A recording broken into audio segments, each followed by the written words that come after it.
everybody, and welcome to this week's Into the Kitchen with me, Chef Cynthia Louise, where 𝗠𝗚𝗚𝗚's behind the camera, where we eat. My friend Kalani's here as well. We're all here having our, what are we doing? We're just cooking, aren't we, today? We're making a lot. Making a mess. Today we're making a beautiful cherry coconut ruff. It's divine, isn't it? There's something about it, and it's easy and yummy and delicious and gorgeous. I've got some baking paper here. Notice how it's brown? Yeah. Most baking paper is white. Yeah, why is yours brown? Because it's not bleached. I know, right? No bleach. What are the benefits of... Well, think about bleach on paper Yeah. with food, kind of Yeah. So I just kind of ripped it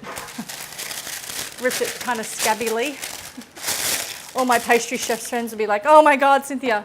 Well, you know what? I'm for you guys at home, not for the chefs, for us women with busy lives and kids and allergies, especially those beautiful people out there that have a dairy allergy. This is really your gig. And for those that want to serve their organs, which is really all of us, right? Yeah, yeah. So this is a cool recipe. Come in close. 𝗠𝗚𝗚𝗚.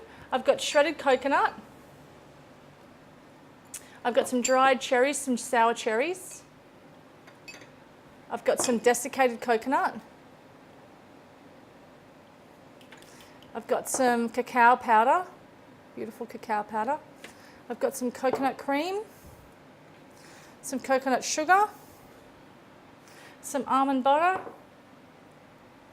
I've got some cacao butter, and I've got a bit of local vanilla from Queensland in Australia, which is kind of awesome. My girlfriend Mel brought that back with her. So all we're going to do is put it all into your food processor very quickly. It's a very, very simple recipe. So everything just goes straight into it. Actually, Kalani, you can dump it in there for me while I get a spoon.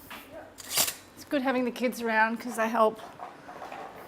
She's not working at the moment, so it's perfect.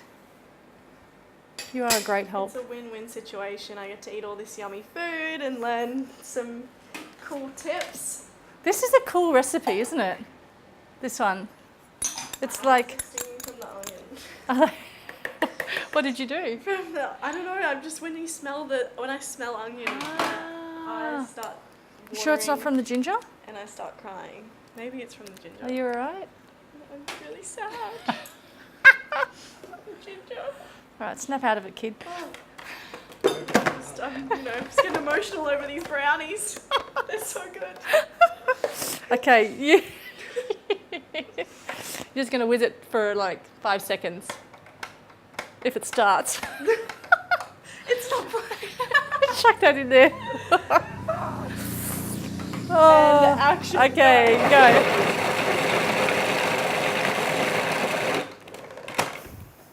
That's pretty much it. Seconds, literally. Now we have a bit of a taste. Oh, yummy. And now we're going to get it out and put it straight into a tray. This is like the teenage recipe. I call this the teenage recipe. You know why? Because you know how quick that was? Yeah, that is my kind of recipe. And then you just put it in there in the oven, right? No, you put it in the fridge. Oh, in the fridge. This is the teenage recipe. So when you're having sleepovers and stuff, you can impress all your friends. I do burn everything. No, you don't. Not anymore. Not anymore. Very easy. It's thin. It's not thick. And you're just going to pat that down, make it really even, and then straight into the fridge and let it set, and then we'll cut it. So I push this down very evenly. It's not a thick, it's a very thin slice of glory. It's not something you want big pieces of. And that's the thing with whole food, right? You don't need big chunks of things. Okay, pop this in the fridge, let it set, and then we'll take it out of the fridge a bit later. All right, I'll put that one in the fridge. Okay. Yum.